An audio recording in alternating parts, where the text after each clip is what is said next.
ज्यांनी 2014 मध्ये प्रो कबड्डी गाजवलं. त्याची हनुमान उडी सर्व प्रो कबड्डीमध्ये प्रसिद्ध होती. जवळजवळ भारताला त्यानं वेळ लावून टाकलं होतं. त्यानं भारताला येलो मेडल सुद्धा आंतरराष्ट्रीय प्रो कबड्डी मधून मिळवून दिलं होतं. तर असा व्यक्ती म्हणजे काशीलिंग आडके.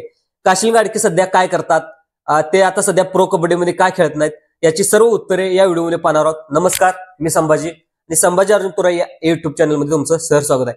हा व्हिडिओ आवडल्यास जास्तीत जास्त लाईक करा, सबस्क्राईब करा आणि ह्या व्हिडिओला एक लाईक करा. कारण काय की हा व्हिडिओला लाईक केल्यामुळे पुढचा व्हिडिओ बनवण्यासाठी एक प्रेरणा मिळते. तर सुरुवातीला काशीलिंग आडके याचा जीवन प्रवास कसा आहे हे सुरुवातीला पाहूया. तर काशीलिंग आडके याचं मूळ गाव सांगली जिल्ह्यातील वाळवा तालुक्यामध्ये इस्लामपूर जवळ कासेगाव हे गाव आहे.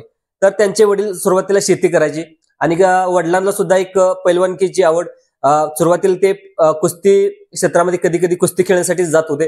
तर काशीलिंग हा कुस्ती खेळण्यासाठी जावा आणि एक चांगला पैलवान बनावा अशी त्यांची वडिलांची इच्छा होती. पण ते काशीलिंगला ते आवडत नव्हतं. कारण काय की जे पैलवान कानाला पाठीमागे मारतात, तर ते काशीलिंग आडके यांना आवडत नव्हतं. तर त्यांनी सांगितलं की ठणकावून सांगितले की कबड्डीमध्ये मला का खेळायचं आहे. आणि त्यांनी वडिलांनी सुद्धा त्या कबड्डी खेळण्यासाठी प्रोत्साहन दिले. नंतर काशीलिंग आडके चांगला कबड्डी खेळायला लागला आणि ते प्रादेशिक ज्या कबड्डी खेळतात क्लब आहेत, कबड्डी क्लब, त्याचा तो प्रतिनिधी सुद्धा खेळ लागला. पण घरची परिस्थिती गरिबीची असल्यामुळं त्याला प्रोत्साहन मिळत नव्हतं. तर जो प्रो कबड्डी क्लब आहेत प्रादेशिक, त्यांना शिष्यवृत्ती सुद्धा देण्याचं काम हे केलं. तर त्यांना एक चांगला प्रतिसाद काशीलिंग आडकेला पाहिजे होता, पण तसा घरात पाहिजे तसा मिळत नव्हता. तर काशीलिंग आडके यांचे काका सुनील आडके हे पहिले मुंबईमध्ये राहतात. त्यांच्याकडे खेळण्यासाठी तो तिथे आला आणि मुंबईमध्ये प्रशिक्षण घेऊ लागला. तर मुंबईमध्ये घेत असताना त्याला भारत पेट्रोलियम या टीमसाठी त्यांनी अगोदर सुनील आडके तिथे खेळत असल्यामुळे त्यांचं प्रॅक्टिस तिथे घेण्यात आलं.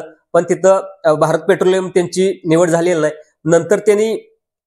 नंतर त्यांनी महिंद्रा या टीमने त्याला तिथे घेतले आणि तिथे तिचं नशीबच पलटलं आणि त्यांना प्रशिक्षणासाठी गुजरात येथे त्याला पाठवण्यात आलं.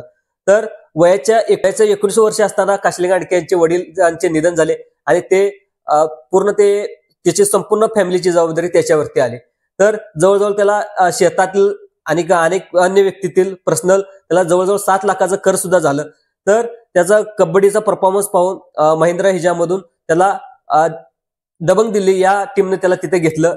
त्याला घेण्यात आलं.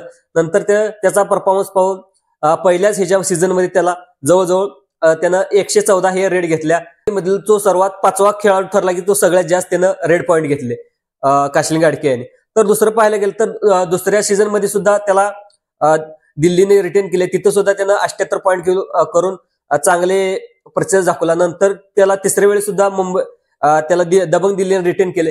तिथं सुद्धा त्याला चांगला परफॉर्मन्स करत होता. पण दबंग दिल्लीचे जे सहकारी आहेत ते चांगला प्रतिसाद देत नसल्यामुळे त्याला वेळोवेळी दबंग दिल्ली ही हारत होते. त्यामुळे त्याला तिथून त्याला एक त्याची मनापासून इच्छा होती की दबंग दिल्ली एकदा मी क्वार्टर फायनलला मी तिथं पोहोचणार. पण ती इच्छा सुद्धा त्याची पूर्ण झालेली नाही.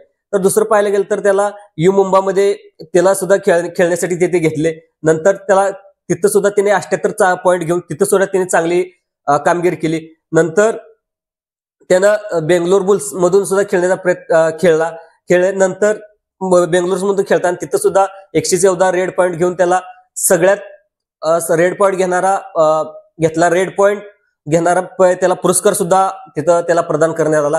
तर 2019 मध्ये ज्यावेळेस प्रो कबड्डीचं सिलेक्शन होत होतं तिथं सुद्धा त्याला घेण्यात आलेलं नाही. तर काशीलिंग आडके ह्याच्यावरती तो व्यसनाधीन झालाय अशा प्रसारमाध्यमातून सुद्धा बातम्या येत होत्या. नंतर त्याच्या घरावरती पोलीस कंप्लेंट झाले, तो तिथं दारू विकत होता अशा बातम्या सुद्धा प्रसारमाध्यमातून तिथे आल्या. नंतर काशीलिंग आडके सध्या काय करतात तर काशीलिंग आडके सध्या जे भारत पेट्रोलियमचं ऑफिस आहे तिथं सध्या ते जॉब करतात. मित्रांनो, ही माहिती कशी वाटली, ही माहिती आवडल्यास जास्तीत जास्त लाईक करा, सबस्क्राईब करून आपल्या व्हिडिओला सुद्धा जास्तीत जास्त शेअर करा. धन्यवाद.